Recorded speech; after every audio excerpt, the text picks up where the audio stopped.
एक मूवी आई थी शोले। शोले मूवी में आप लोगों ने एक चीज़ देखा होगा, एक डायलॉग है, सरदार मैंने आपका नमक खाया है। इसी तरह से आप लोगों ने एक चीज़ देखा होगा, ऐड नमक हो टाटा, टाटा नमक। इसी तरह से एक ऐड और आता था, एक गर्भवती महिला मंदिर में जाती है, पुजारी से कहती है कि पुजारी जी आशीर्वाद दीजिए, मेरा बच्चा स्वस्थ हो और मैं जो है ₹1.25 का प्रसाद चढ़ाऊँगी। तो पुजारी जी कहते हैं बेटा इसको आयोडीन युक्त नमक खिलाओ ताकि जो है तुम्हारा बच्चा स्वस्थ पैदा हो।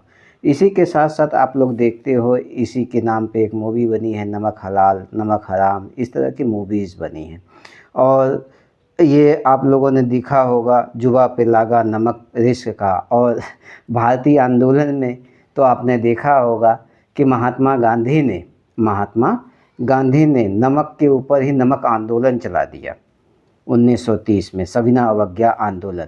और उसी पे एक किताब आई थी, साम्राज्य हिला चुटकी भर नमक से। अभी हाल ही में नमक को लेकर एक रिसर्च आई है। वो research Indian council of medical research यानी ICMR के नेशनल इंस्टीट्यूट ऑफ एपिडेमियोलॉजी के वैज्ञानिकों के ने इस नमक पे जो है रिसर्च किया है। और नमक पे जो रिसर्च किया है वो बताया है कि भारत में सबसे ज़्यादा नमक खाया जाता है। क्या किया जाता है? भारत में सबसे ज़्यादा नमक खाया जाता है। और ये जो नमक खाया जाता है, आप लोगों ने गौर किया होगा तो ये हमारे खाने में जो है इसको डाल के खाया जाता है, सब्जी में, या तमाम तरह के पकवान बनते हैं, चिप्स बनता है, अचार बनता है, तमाम तरह की चीज़ें बनती है जिसमें जो है नमक डाल के खाया जाता है। और नमक से ही जो है कि बहुत सी चीज़ों का स्वाद बढ़ जाता है।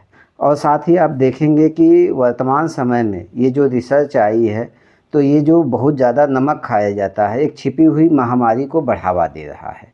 ये छिपी हुई महामारी कौन सी है? ये छिपी हुई महामारी हमारा जो है ब्लड प्रेशर है, स्ट्रोक्स है, हृदय रोग है, किडनी है, इत्यादि बहुत से ऐसी चीज़ें हैं जो नमक ज़्यादा खाने से होता है।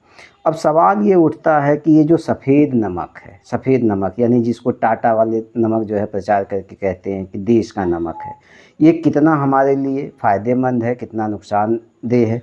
अब विश्व स्वास्थ्य संगठन की रिपोर्ट अगर आप देखोगे तो हमें जो है प्रतिदिन 5 ग्राम नमक का ही सेवन करना चाहिए।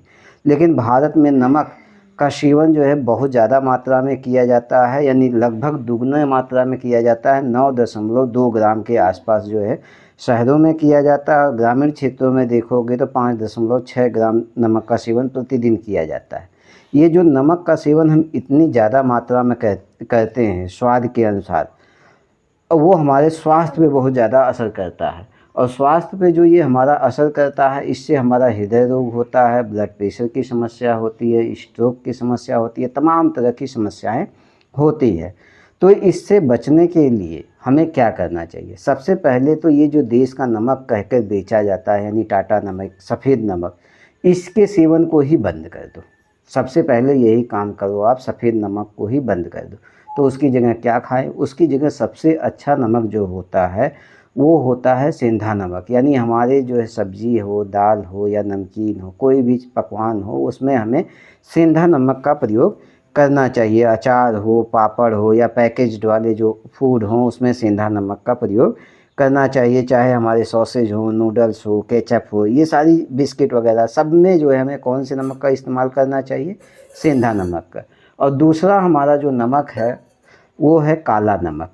और सबसे थर्ड क्वालिटी का जो नमक होता है वो होता है सफ़ेद नमक, समुद्री नमक। यानी समुद्री नमक के सेवन से हमें बचना चाहिए। और समुद्री नमक के सेवन से अगर हम बचते हैं तो हमें हृदय रोग जैसी समस्याएं नहीं होंगी, हाई ब्लड प्रेशर की समस्या नहीं होंगी।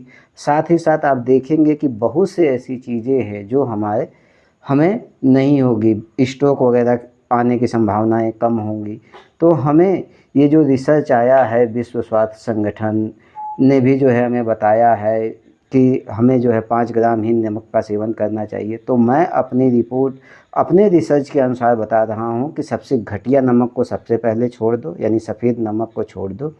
वो देश का नमक के नाम पे भले आपको प्रचारित करके बेचा जा रहा है, लेकिन उस नमक को आप जितना जल्दी छोड़ सकते हो छोड़िए।